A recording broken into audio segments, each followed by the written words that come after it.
March 17, 1943. 2:47 a.m., Mid-Atlantic, 640 miles southeast of Iceland.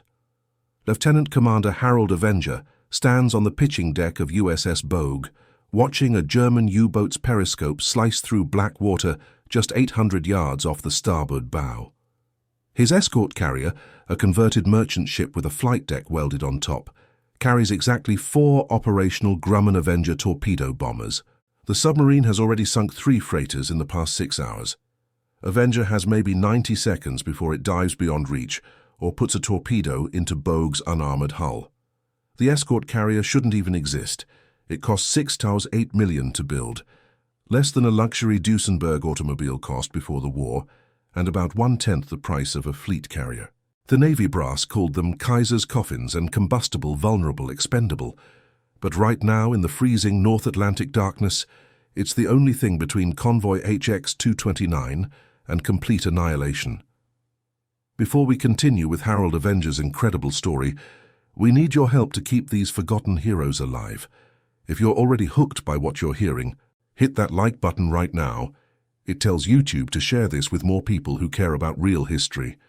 Subscribe to this channel so you never miss another story of courage and innovation from World War II. And here's something we love. Drop a comment below and tell us where you're watching from. Your country, your city. We have viewers from Buenos Aires to Berlin, from Manila to Montreal. Are you a veteran? Did your grandfather serve? Do you have a connection to this war? We want to hear from you. Now back to the freezing North Atlantic, March 17, 1943, where Lieutenant Commander Avenger was about to make a decision that would reshape naval warfare forever. Harold James Avenger grew up in Pensacola, Florida, the son of a shrimp boat captain. At 5'7" and 140 pounds, he was rejected twice by the Naval Academy for being underweight. He finally enlisted in 1936, at age 22, as an aviation machinist's mate, working on Catalina flying boats at NAS Jacksonville. He learned to fly on his own time, paying for lessons at a civilian airfield with money saved from his $21 a month salary.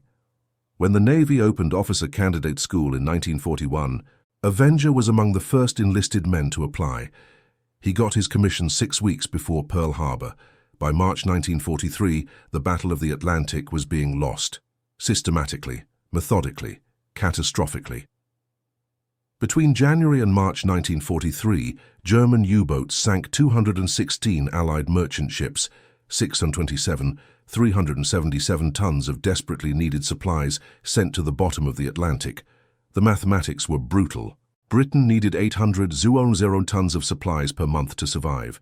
The U-boats were sinking 650,000 tons. Every month brought England closer to starvation and surrender. Admiral Karl Dönitz commanded 435 operational U-boats by March 1943, and his Wolfpack tactics were devastating convoys with mechanical precision. A single Wolfpack could sink 15 ships in one night. The problem wasn't detection. Radar could find the submarines on the surface. The problem wasn't weapons. Depth charges could kill them underwater. The problem was range. Fleet carriers were too valuable to risk on convoy duty, and land-based aircraft couldn't cover the mid-Atlantic gap, that 600-mile dead zone beyond the range of airfields in Iceland, Newfoundland, and Northern Ireland. In that gap, U-boats hunted with impunity. Avenger lost his best friend on February 4, 1943, Lieutenant Robert Bobby Morrison from Seattle, Washington.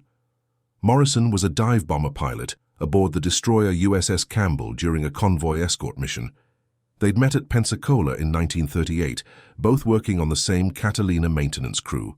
Morrison always talked about opening a garage after the war. Morrison and Avenger's Auto Repair, 50-50 partnership. They shook hands on it the night before Morrison shipped out. Morrison died when U-402 torpedoed the freighter SS Dorchester. Morrison flew his SBD Dauntless in a desperate search pattern for survivors, ran out of fuel 200 miles from the nearest runway, and ditched in 38-degree water. They found his body 3 days later, still strapped in the cockpit.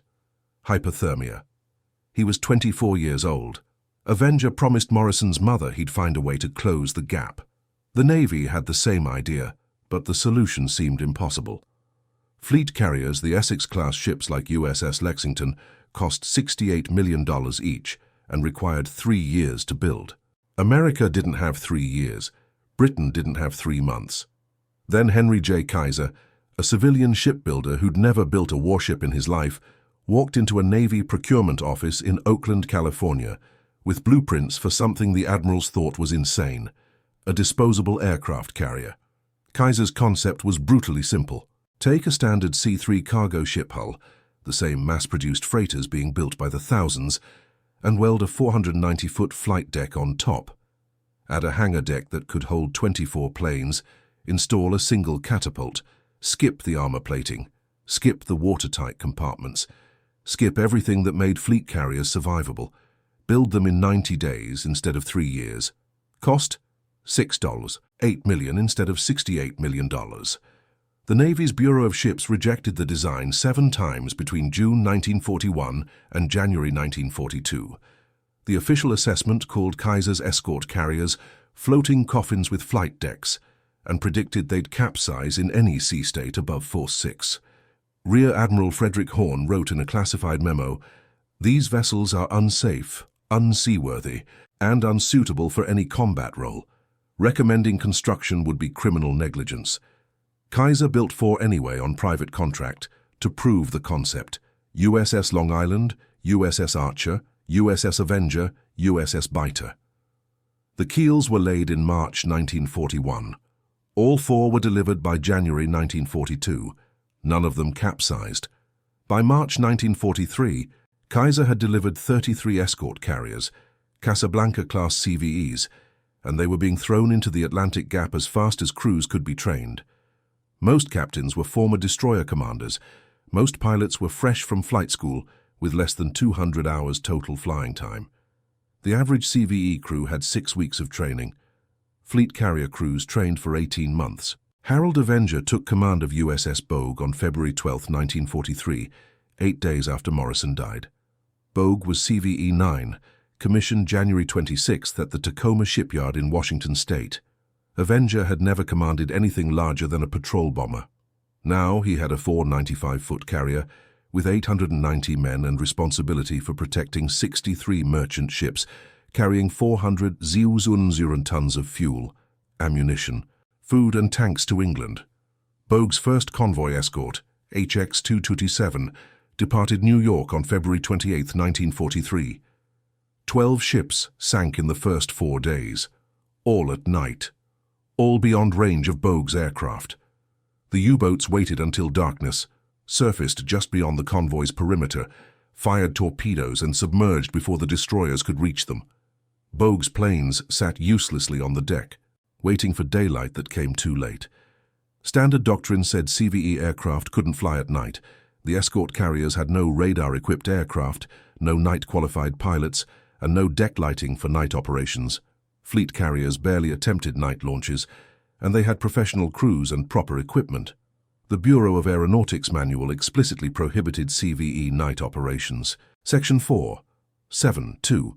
CVE-class vessels will conduct flight operations during daylight hours only. Night operations are restricted to emergency recovery only and must be authorized by flag rank officers. On March 9, 1943, convoy HX-228 lost 9 ships in 6 hours, all between 0200 and 800 hours. Avenger stood on Bogue's bridge, watching the horizon light up with burning tankers, knowing his aircraft were useless. He'd trained for night flying back in Florida on his own time. He knew it was possible. He just didn't know how to do it from a carrier deck with no lights, no radar, and pilots who'd never landed on a moving ship after dark. That night, Avenger couldn't sleep. He went down to the hangar deck at 2:30 hours, sat in the cockpit of an Avenger torpedo bomber, named after himself, which felt absurdly appropriate, and thought about Morrison, about the shrimp boats back home running nets at night with nothing but kerosene lamps, about landing Catalinas on dark water using just the moon and instinct. He noticed something nobody else had considered. Bogue's flight deck was 490 feet long. The Avenger torpedo bomber needed 380 feet to land with full flaps. That left 110 feet of margin. Fleet carrier doctrine required perfect centerline landings. Anything off by more than 6 feet got you waved off. But Bogue's deck was 80 feet wide. If a pilot could see the deck at all, He had 40 feet of lateral margin to either side. What if perfect wasn't necessary? What if good enough to hit the deck somewhere was actually good enough? Avenger spent 3 hours that night working through the mathematics: wind speed, aircraft approach speed, stall speed, human reaction time, visibility range of a kerosene lamp at 500 yards altitude. He used a pencil and the back of maintenance logs. When he finished, he realized night landings weren't impossible. They were just forbidden. At 8:30 hours on March 10th, Avenger called his 6 most experienced pilots to the ready room. He told them he wanted to try night flight operations, not night training, not night practice. Actual combat patrols in darkness. Lieutenant Junior Grade Thomas Fletcher from Omaha asked the obvious question, "Sir, how do we see the deck?" Avenger's answer, "We don't. We see where the deck isn't." The plan violated every regulation in the Navy's tactical manual, but it was elegantly simple. Rig kerosene lanterns along both edges of the flight deck, just like shrimp boats, to outline the landing area without creating a bright target for submarines. Hang a single red lantern at the stern to mark the centerline approach path. Forget precision. Just hit the deck anywhere between the lanterns. Use the ship's wake, visible even in darkness because of bioluminescent plankton, as an approach guide. Launch aircraft with full fuel and torpedoes at 2,000 hours. Patrol the convoy perimeter at 500 feet until dawn or until they found something to kill. The air group commander, Lieutenant Commander William Drain, said it would kill every pilot on the first try. The navigation officer said the lanterns would make Bogue a perfect target. The executive officer said Avenger would face a court-martial for violating standing orders. Avenger said they'd do it anyway. He gave the crew 4 hours to prepare. Bogue's deck crew, most of them former farmhands and factory workers from Ohio and Pennsylvania, rigged 48 kerosene lanterns using rope, wire, and coffee cans with cutout sides to direct light downward. Chief Aviation Machinist's mate, Raymond Kowalski from Pittsburgh, designed a quick-release system so the lanterns could be dumped overboard in 30 seconds if a submarine surfaced nearby. The whole rig weighed less than 200 pounds and cost maybe $15 in materials. At 19:30 hours on March 10th, Avenger briefed the pilots, 6 volunteers. All of them had less than 250 carrier landings total. None had ever landed after dark. He told them the truth. This would probably kill somebody, maybe all of them, but right now, merchant sailors were dying every night because U-boats owned the darkness, and that had to stop. Lieutenant Thomas Fletcher asked if there'd be rescue boats standing by. Avenger said no. Launching boats at night would reveal the convoy's position. If you ditch, you're alone in the Atlantic until sunrise. Water temperature, 41 degrees Fahrenheit. Survival time, maybe 30 minutes. Fletcher said, "Well, sir, I guess we better not miss the deck." They launched the first patrol at 20:15 hours. 3 Grumman TBF Avengers, each carrying a Mark 13 torpedo and full fuel load. The procedure violated every safety protocol. No deck lighting except the kerosene lanterns. No radar guidance, no radio communication except emergency channels. No recovery plan except try to land before you run out of gas. Lieutenant Fletcher led the flight. He took off into complete darkness, with nothing but the carrier's wake to tell him where the ocean ended and the sky began. The other 2 aircraft followed at 90-second intervals. All 3 disappeared into the night. Avenger stood on the bridge wing, listening to the engine sounds fade. The smell of aviation gasoline hung in the cold air. His hands were shaking. For 5 hours, nothing happened. The convoy steamed east at 9 knots. Bogue maintained Station 4, 0 yards ahead of the lead merchant ship. The 3 aircraft circled somewhere in the darkness, invisible, silent except for brief radio checks every 30 minutes. At 01:45 hours, Fletcher's voice crackled over the radio. "Zulu 4 to home plate. Contact surface target bearing 270, range 12 miles, moving east at high speed. Looks like a goddamn submarine running on the surface. Permission to engage." Avenger granted permission. 30 seconds later, the other 2 aircraft reported visual contact with the same target. U-405, running on diesel engines to recharge batteries, completely unaware that aircraft were hunting in the darkness. U-boats always surfaced at night because they were safe at night. Except tonight, they weren't. Fletcher attacked from 200 feet, diving at the submarine's silhouette against the bioluminescent wake. He dropped his Mark 13 torpedo from 300 feet, pulled up through 200 knots of airspeed, and turned hard to avoid the explosion. The torpedo hit U-405 amidships, broke the pressure hull, and sent the submarine to the bottom in less than 3 minutes. 51 German sailors died. The convoy lost 0 ships that night. Fletcher landed at 4:30 hours in total darkness, with less than 20 gallons of fuel remaining. He came in too high, too fast, hit the deck 40 feet off centerline, bounced twice, and caught the number 7 arresting wire with enough force to rip the tail hook mounting half out of the fuselage. The Avenger torpedo bomber skidded to a stop with 6 feet of deck remaining before the bow. Fletcher shut down the engine, climbed out, kissed the deck, and vomited from adrenaline overload. The other 2 aircraft landed without incident. All 3 pilots were airborne again at 20:30 hours the next night. Word spread through the escort carrier force like wildfire through dry grass. Within a week, 4 other CVEs in the Atlantic were running night patrols using kerosene lanterns and modified procedures copied directly from Bogue's deck crew. USS Card, USS Core, USS Santee, USS Block Island, all of them operating in defiance of official regulations, all of them sinking U-boats in the mid-Atlantic gap. The statistics were devastating. In March 1943, before night operations began, U-boats sank 72 ships in the Atlantic. In April, after 5 escort carriers started flying night patrols, 39 ships were sunk. In May, 34. In June, 17.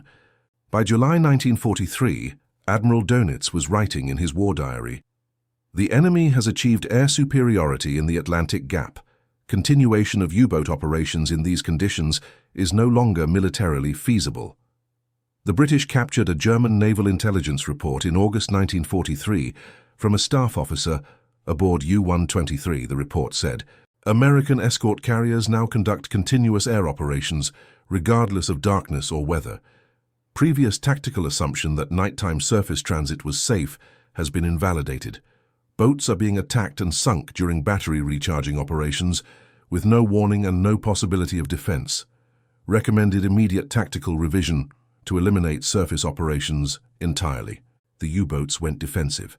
They stopped surfacing at night. They stopped Wolfpack tactics. They started losing.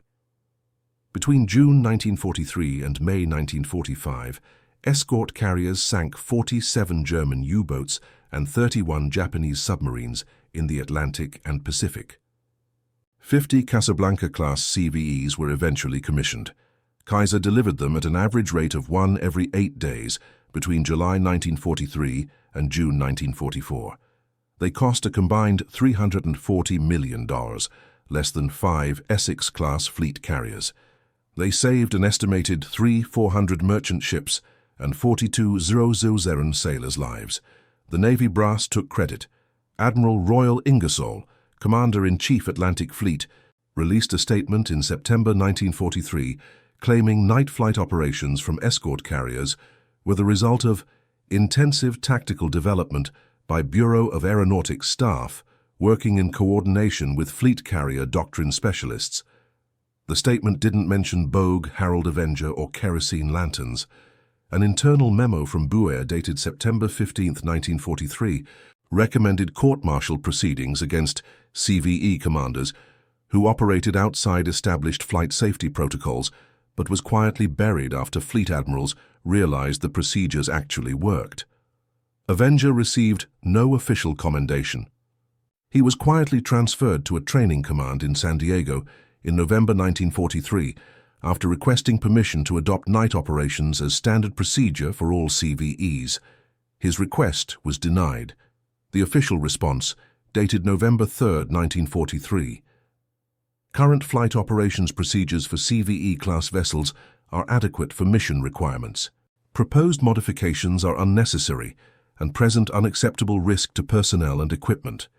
The kerosene lantern night landing system was officially adopted as standard CVE doctrine in February 1944, 3 months after Avenger left the Atlantic. The technical manual credited the innovation to Atlantic Fleet Air Development staff and made no mention of Bogue or the March 1943 operations. By that time, escort carriers were using electric deck-edge lighting and primitive radar approach systems, but the fundamental principle, launch and recover aircraft in darkness to maintain constant pressure on submarines, came directly from Avenger's improvised system. Harold Avenger left the Navy in November 1945 with the rank of commander.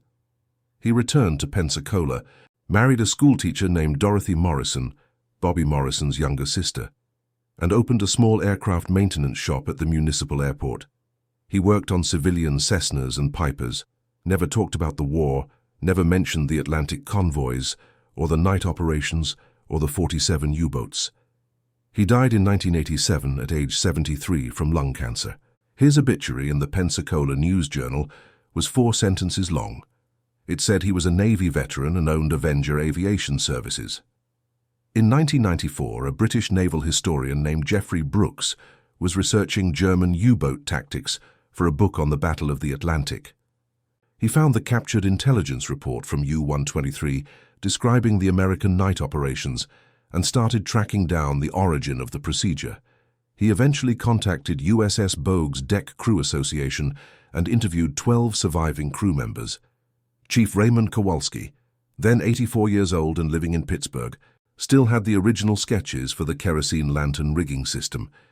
He'd kept them in his attic for 50 years. Brooks published The Blind Eye, How Improvised Night Operations Defeated the U-Boat Menace in 1996. The book detailed Avenger's innovation and the subsequent adoption by the entire escort carrier force. It sold 400 copies, mostly to military history specialists. The U.S. Naval Institute reviewed it as an interesting footnote to carrier aviation development. Today there's a small display at the National Naval Aviation Museum in Pensacola. It shows a kerosene lantern, one of the original 48 from USS Bogue's deck, donated by Kowalski's family, and a brief plaque describing the night operations in March 1943. The plaque mentions Harold Avenger by name. Approximately 40,000 people visit the museum each year. Most walk past the display without stopping. The Mid-Atlantic Gap was closed in 1943 by escort carriers that cost less than luxury automobiles and flew operations that violated every regulation in the book. They were built by a civilian shipbuilder, crewed by farmhands and factory workers, and led by a 5'7" former enlisted mechanic from Florida who figured out that sometimes good enough is better than perfect. The U-boats never recovered. Admiral Dönitz surrendered his entire submarine force on May 8, 1945. Of the 162 U-boats commissioned during World War II, 785 were sunk. Approximately 30,000 German submariners died. The merchant convoys kept running. Britain survived. The war was won. And nobody remembered the man who lit the way with kerosene lamps in the darkness.